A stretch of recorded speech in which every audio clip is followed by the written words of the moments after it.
Hey, Canoecopia. We're back with Canoecopia Live. I'm Jesse Eve, the host, and we are here with Amy and Mary. Mary? Amy. These ladies will blow your mind, all right? They paddled/sailed around the Great Lake, Michigan in a dugout canoe. This is just going to blow your mind. They're not actually presenting at all at Canoecopia this year. No. Not this year. Okay, but they're here, and they're going to be at the MTI tent area, and you have to stop by and say hi. And they have this sweet little, display, right? With, a little canoe. Yeah, we couldn't bring our real canoe this year. We had it here last year, so we brought, teeny tiny replica of our boat. Right. Oh, that's nice. Yeah. Did you carve that also? We made that also, We whittled that by hand as well. We do everything by hand. Okay. So, what's up with a dugout? First of all, let's explain what a dugout is. Okay, so a dugout is essentially a tree that you turn into a boat. That's basically it. It's a tree boat. It's like an old school style boat. Yeah, pretty old school. When I was in college, I decided I wanted a boat, and I couldn't afford one, so I thought I would just build one. Yeah. Logs float, log boat. Makes sense. What kind of wood? Perfect. It's a cottonwood tree. Is that supposed to be good for that?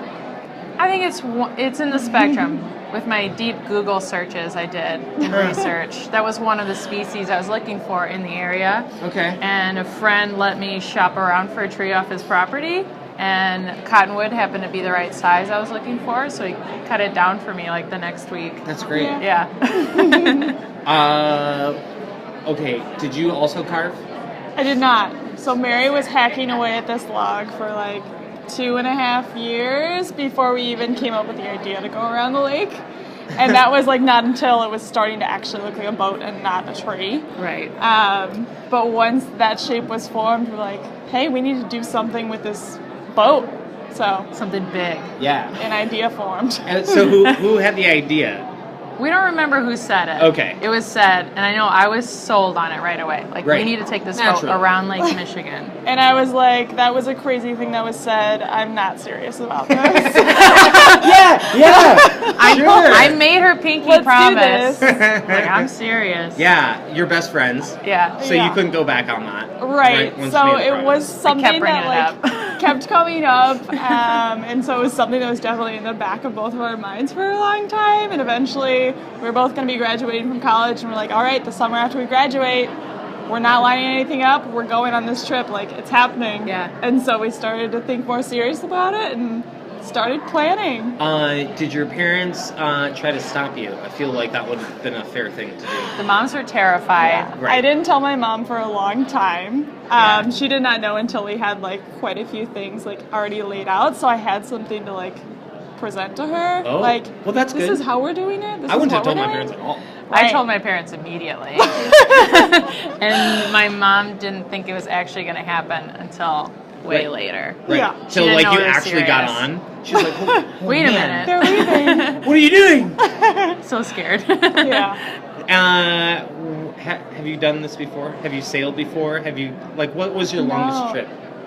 A day trip. Yeah. Literally, I think maybe 10 miles total Right. Wow. in a day. We've sailed a little bit, an old Hobie Cat sailboat we fixed up with some friends, but I don't think that counts. Yeah. Right. It's completely different. different than a dugout sailing canoe. Yeah. But yeah, we grew up on the lake, so we were very familiar with Lake Michigan and its weather patterns and wave patterns. we So surf on the lake. we know how to read the water. But really, as far as any sort of expedition style trips, we'd never done that before. Yeah. Do you have any trips coming up? We're scheming. Yeah. No set plans currently, but There's there's 4 ideas. other Great Lakes. That's what we hear. Right. Yeah. Yeah. They are. You could do it. I think we're done with the dugout, though. Why? I think that's your in. I know. I think it's probably the slowest way you could travel. Definitely. But who wants to actually be someplace else besides the water, right? Yeah. It gives you an excuse for a longer trip. Yeah. This trip wouldn't have been the same without the dugout, though. Yeah. I'm glad we did Lake Michigan in that boat. It made everything slightly weirder and stranger. Funnier. And Nice. It made the trip. Yeah. Good for you guys for still being best friends. Yeah. Either you're gonna like stay being best friends or be done with this. Right. So, okay. So these ladies are at Canoecopia all weekend long. You're staying till the end tomorrow, Yeah. right? Yeah. We'll At be the here. MTI tent. We have Yeah. our book and our documentary DVD. Sweet. I'm gonna pick up one of those books. So should everyone else. Are you guys gonna sign the books if people buy them? Oh, of course. Sure. Okay. Cool. There you go. That's what we got going on. Amy, Mary. Thank you guys, and we'll see you around Canoecopia. Bye. Thank you.